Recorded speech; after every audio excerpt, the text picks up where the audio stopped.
Assalamualaikum warahmatullahi wabarakatuh. Salam sejahtera untuk kita semua. Perkenalkan, nama saya Nurwijaya Fitri, Sarjana Keperawatan, profesi Magister Keperawatan. Salah satu dosen program studi ilmu keperawatan Fakultas Keperawatan di Institut Citra Internasional Kepulauan Bangka Belitung. Pada pernyataan diri dosen dalam unjuk kerja Tridharma Perguruan Tinggi ini atau yang sering disebut sebagai PDD UKTPT pada bidang pengajaran untuk kegiatan sertifikasi dosen tahun 2025. Pada kesempatan ini, saya akan menjelaskan teknik untuk pengajaran yang sesuai dengan sertifikasi dosen di tahun 2025 melalui Delivery Interaction Assessment pada kegiatan perkuliahan. Pada sertifikasi dosen di tahun 2025 ini, saya mengambil salah satu mata kuliah yang diajarkan pada semester genap, yaitu mata kuliah keperawatan psikiatri dengan bobot 3 SKS yang terdiri dari 2 SKS untuk teori dan 1 SKS untuk praktik. Mata kuliah keperawatan psikiatri ini merupakan mata kuliah yang membahas tentang asuhan keperawatan pada klien yang mengalami gangguan jiwa. Recovery dari gangguan jiwa dengan pendekatan holistik dan person-centered care merupakan fokus dalam mata kuliah ini, termasuk hubungan terapeutik secara individu dan dalam konteks keluarga dan penerapan terapi modalitas keperawatan. Asuhan keperawatan jiwa pada kelompok khusus serta pada klien gangguan nafsa juga merupakan bahan pada mata kuliah ini. Pengalaman belajar ini akan berguna dalam memberikan pelayanan atau asuhan keperawatan jiwa dan integrasi keperawatan jiwa pada area keperawatan lainnya. Pada kegiatan pengajaran mengenai mata kuliah keperawatan psikiatri terdiri atas 14 pertemuan yang terdiri dari pokok bahasan seperti yang pertama, asuhan keperawatan klien yang mengalami harga diri rendah dan isolasi sosial. Kedua, asuhan keperawatan klien yang mengalami waham. Ketiga, asuhan keperawatan klien yang mengalami resiko bunuh diri. Yang keempat, asuhan keperawatan klien yang mengalami perilaku kekerasan. Yang kelima, asuhan keperawatan klien yang mengalami halusinasi. Yang keenam, asuhan keperawatan klien yang mengalami defisit perawatan diri. Yang ketujuh, asuhan keperawatan klien dan keluarga akibat COVID-19. Yang kedelapan, asuhan keperawatan klien dan keluarga akibat penyakit kronik HIV/AIDS. Yang sembilan, asuhan keperawatan pada anak dengan korban KDRT dan anak jalanan. 10. Asuhan keperawatan pada anak dengan narapidana. Yang 11, menganalisa pelayanan keperawatan jiwa profesional klien dan komunitas. 12, konsep recovery dan supportive environment dalam perawatan klien gangguan jiwa. 13, asuhan keperawatan klien pengguna nafsa. Dan yang terakhir yaitu terapi modalitas. Bahan kajian keilmuan mata kuliah keperawatan psikiatri ini diharapkan setelah mengikuti kegiatan pembelajaran pada mata kuliah ini, mahasiswa mampu yang pertama, melakukan simulasi asuhan keperawatan klien yang mengalami harga diri rendah dan isolasi sosial. Yang kedua, mahasiswa mampu melakukan simulasi asuhan keperawatan klien yang mengalami waham dan halusinasi. Yang ketiga, mahasiswa mampu melakukan simulasi asuhan keperawatan klien yang mengalami perilaku kekerasan dan resiko bunuh diri. Yang keempat, mahasiswa mampu melakukan simulasi asuhan keperawatan klien yang mengalami defisit perawatan diri. Yang kelima, mahasiswa mampu melakukan simulasi asuhan keperawatan pada anak dengan kebutuhan khusus dan pemerkosaan, KDRT, narapidana, dan juga anak jalanan. Yang keenam, mahasiswa mampu menganalisis konsep recovery dan supportive environment dalam perawatan klien dengan gangguan jiwa. Yang ketujuh, mahasiswa mampu mengaplikasikan manajemen pelayanan keperawatan jiwa profesional, klinik, dan komunitas. Kedelapan, mahasiswa mampu mensimulasikan terapi modalitas. Yang kesembilan, mahasiswa mampu melakukan simulasi asuhan keperawatan dengan nafsa. Capaian pembelajaran pada lulusan mata kuliah keperawatan psikiatri ini ada 4 aspek yang akan dinilai, dari sikap, pengetahuan, keterampilan umum, dan juga keterampilan khusus yang diharapkan mahasiswa mampu. Yang pertama, bertakwa kepada Tuhan Yang Maha Esa, menjunjung tinggi nilai kemanusiaan, profesional, etika, hukum, moral, dan budaya dalam keperawatan. Yang kedua, mampu menjalankan pekerjaan profesinya berdasarkan pemikiran logis, kritis, sistematis, dan kreatif, inovatif, serta tiga, mampu mengaplikasikan ilmu pengetahuan dan teknologi keperawatan dengan memperhatikan nilai humaniora berdasarkan kaidah, tata cara, dan etika ilmiah dalam pemberian asuhan keperawatan. Yang keempat, mampu melakukan evaluasi asuhan keperawatan sebagai upaya peningkatan kualitas asuhan keperawatan dalam tatanan klinik maupun komunitas. Yang kelima, mampu melaksanakan edukasi dengan keterampilan komunikasi, asuhan keperawatan, dan informasi ilmiah. Yang keenam, mampu mengembangkan keahlian profesional melalui pembelajaran seumur hidup.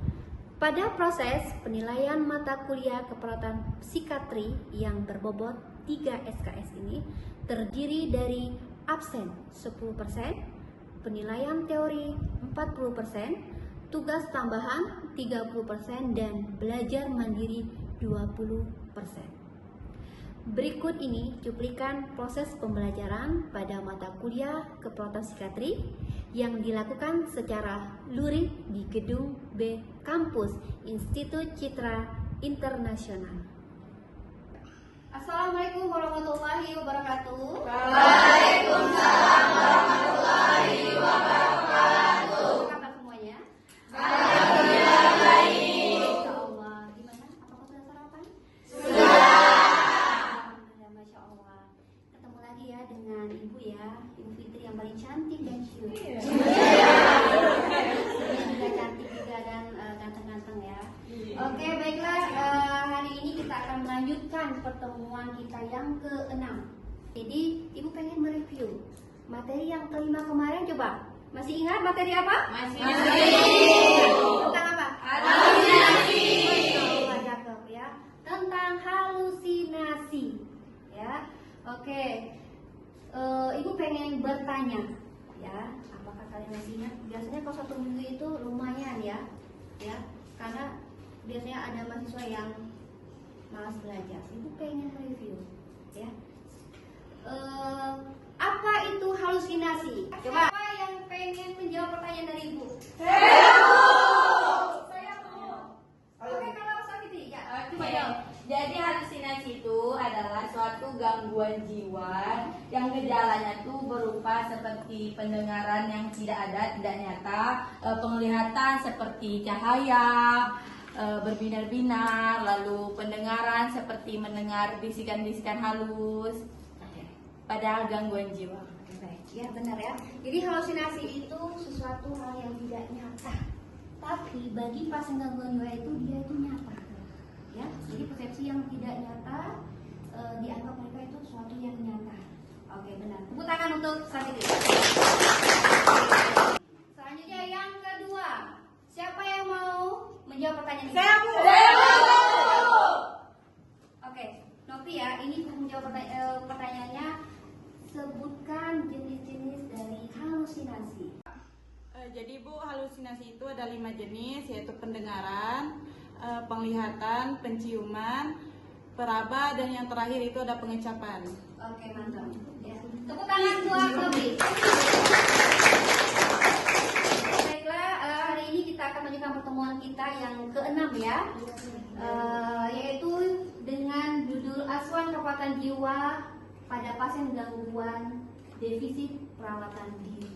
Ya, sebelum Ibu memulai ya melanjutkan materi, Ibu pengen tahu apa itu defisit perawatan diri.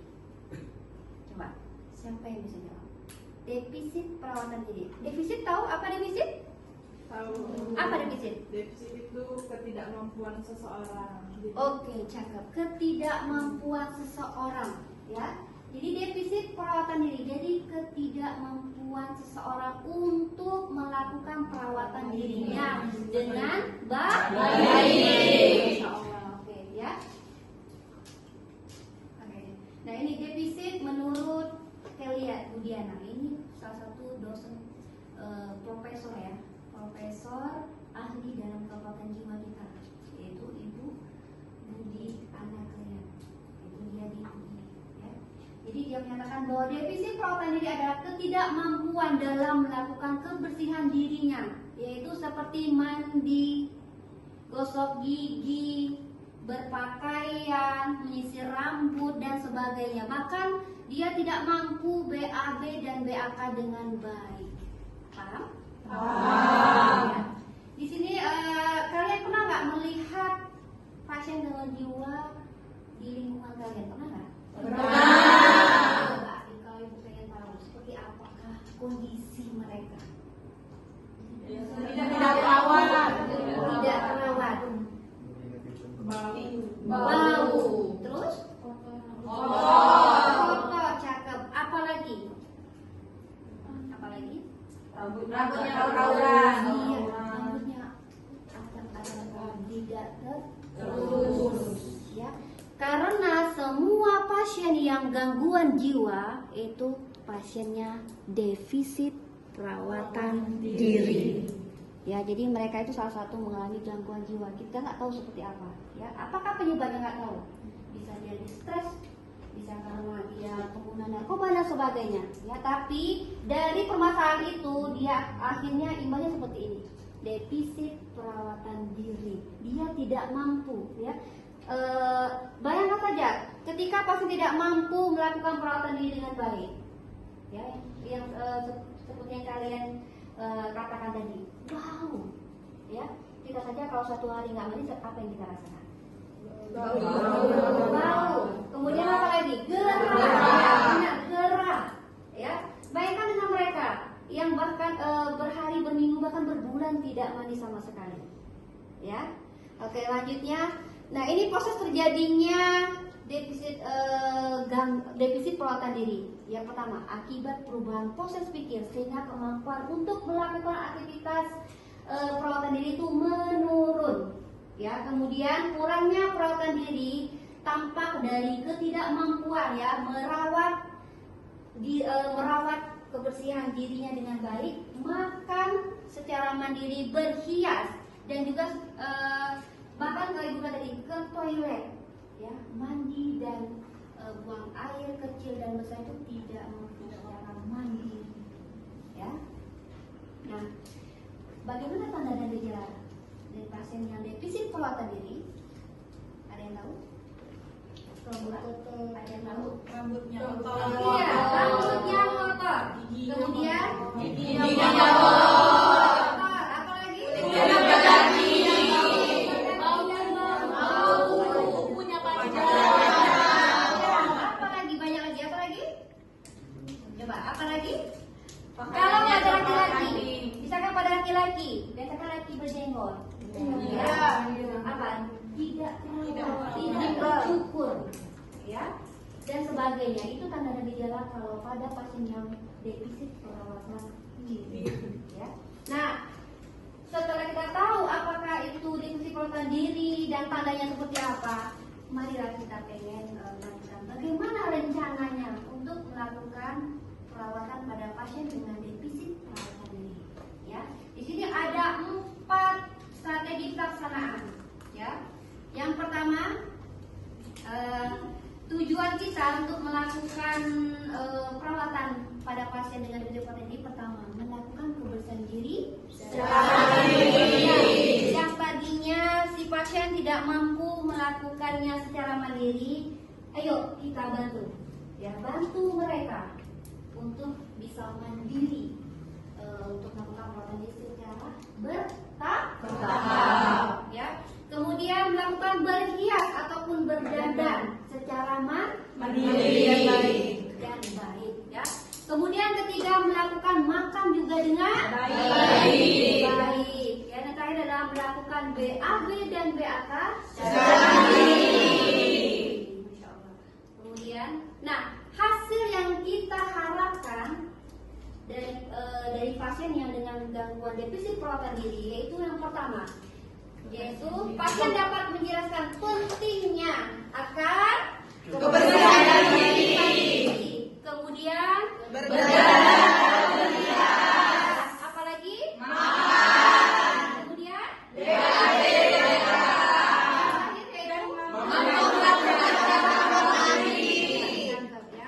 jadi kita harapkan si pasien mampu melakukan aktivitas kita seperti biasa, mulai dari mandi, berdandan, berpakaian, makan, minum, bahkan sampai dia melakukan buang air besar dan buang air kecil secara mandiri di tempat yang berada itu di toilet. Ya. Nah, bagaimanakah strategi pelaksanaannya untuk pasien gangguan defisit perawatan diri ini? Yang pertama, SP pertama.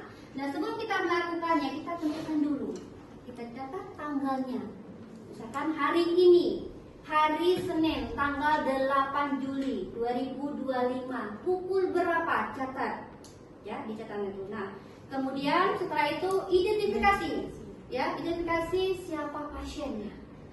Ya. Catat kemudian laki atau perempuan, ya. Kemudian apa yang akan kita lakukan? Ya. Identifikasi pertama, kebersihan dirinya seperti apa? Lihat kondisi pasien itu seperti apa. Oh, ternyata rambutnya acak-acakan. Oh, ternyata bau. Ya. Kemudian dari dia berbicara, aroma dari mulutnya itu yang luar biasa. Ya. Nah, kemudian berdandannya seperti apa? Kita lihat, makannya kita lihat. Apakah seperti yang kita biasa pada umumnya rapi atau berantakan? Ya. Yang kemudian biar cantiknya kita lihat. Nah, setelah kita identifikasi, oh ternyata pasien ini belum mampu melakukan secara mandiri, yuk kita bantu. Ya. Kemudian jelaskan pentingnya kebersihan diri itu pada pasien. Ya. Kemudian jelaskan juga alat dan cara kebersihan diri. Kita tunjukkan, ya, misalkan contohnya pasien Nyonya A, ya, ibu ini tempatnya ya, ini sikat giginya, ini odolnya, kemudian ini sabunnya, ya, ini sampo-nya, bahkan penyikat untuk ini juga jelaskan ini. Nah, inilah alat nanti yang akan kita gunakan ketika kita nanti mau membersihkan badannya, ya, ya. Nah, kemudian masukkan juga dalam jadwal kegiatan pasien. Jadi kita buat, karena kalau pasien gangguan jiwa itu tidak bisa kita terapkan pada satu hari saja, nggak bisa. Dia harus bertahap, ya, buat jadwalnya dengan baik. Ya, mungkin hari ini, hari pertama kita lihat dulu, walaupun dia tidak mampu, kita pahami dulu bahwa ibu harus menjaga kebersihan dengan baik. Supaya apa? Biar ya, karena pertama menjaga dia tetap segar, kemudian menghindari terjadinya infeksi pada kulit dan sebagainya, menghindari juga penyakit yang mudah masuk melalui ke dalam tubuh, ya. Nah, setelah mereka si pasien paham, ya, boleh kita sedikit-sedikit kita ajarkan dia bagaimana cara mandi, ya. Nah, makanya kalau pada pasien gangguan jiwa ini, ya, kita seperti melakukan pada anak kecil. Kita tidak bisa memperlakukan pada anak pada umumnya yang kayak kita seperti ini, yang pikirannya masih normal dan sebagainya, ya.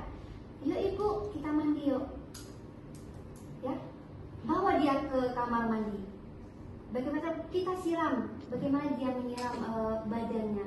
Setelah itu yang kita lakukan seperti bagaimana memandi, ya, kasih sampo, sikat badannya, ya. Kemudian kalau giginya mana, ajak dia bersikat gigi seperti apa, ajarkan dia, ya, seperti itu acara dia. Nah, kemudian tadi kalau sudah hari ini sudah kita lakukan, besok kita jadwalkan kembali, ya, karena minimal 2 kali sehari pasien harus mandi.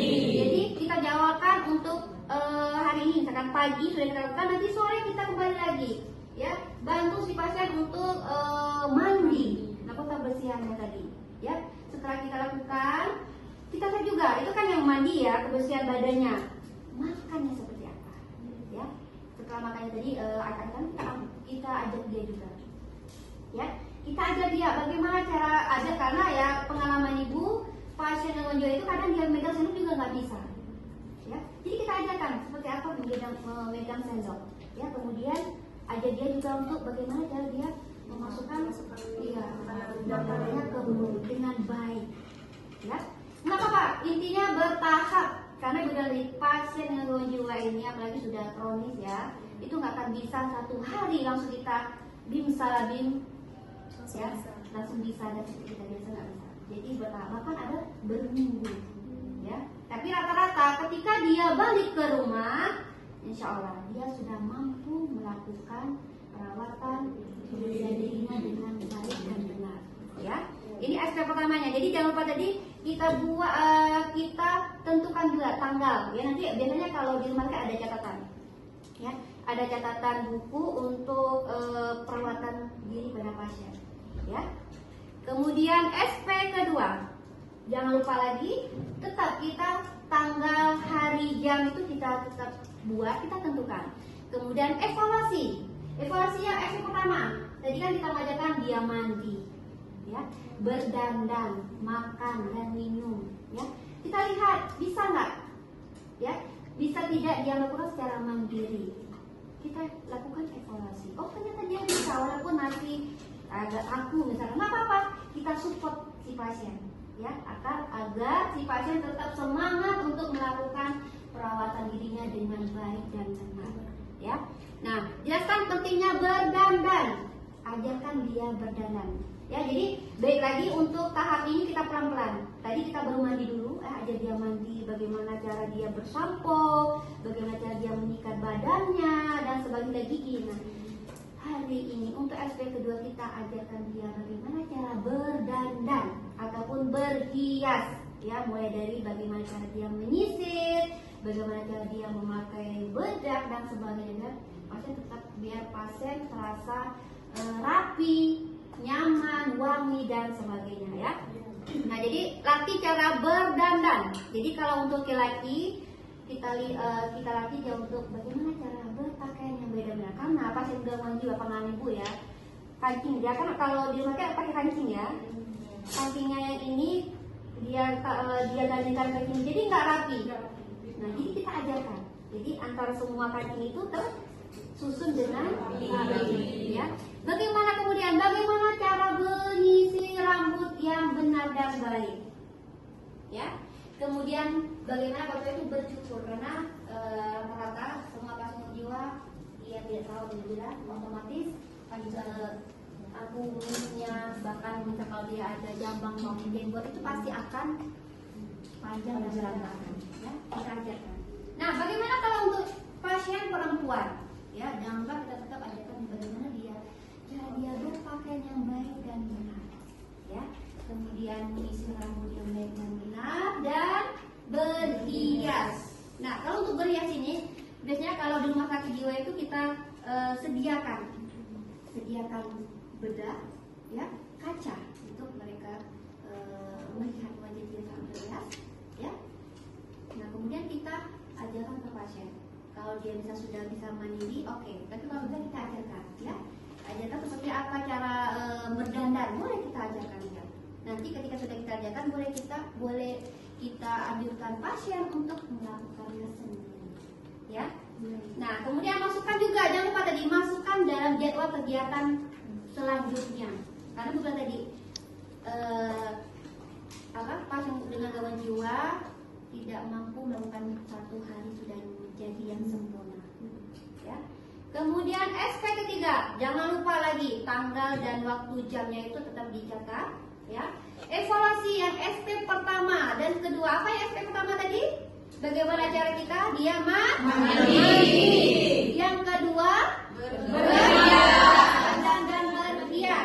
Nah, yang ketiga itu jelaskan cara dan alat makan yang benar. Ini yang makan. Ya, jelaskan cara mempersiapkan makannya seperti apa. Kemudian jelaskan cara merapikan peralatan setelah makan seperti apa. Ibu bilang tadi, ketika dia tidak mampu memegang sendok, kita ajarkan. Ya, ibu seperti ini caranya. Ya, kemudian mengambil seperti ini, kemudian masukkan ke mulut. Jangan lupa kalau yang beragama Islam baca bismillah dulu sebelum makan. Ya, nah setelah itu biarkan si pasien melakukan sendiri sambil kita tetap observasi. Ya, jangan kita sesekali kita membiarkan pasien kalau pasien itu belum mampu melakukan secara mandiri. Ya, tetap kita awasi sejauh sampai manakah pasien itu mampu melakukannya dengan baik. Ya, nanti akan kita evaluasi. Kemudian jelaskan juga praktek makan sesuai dengan tahapan makan yang baik.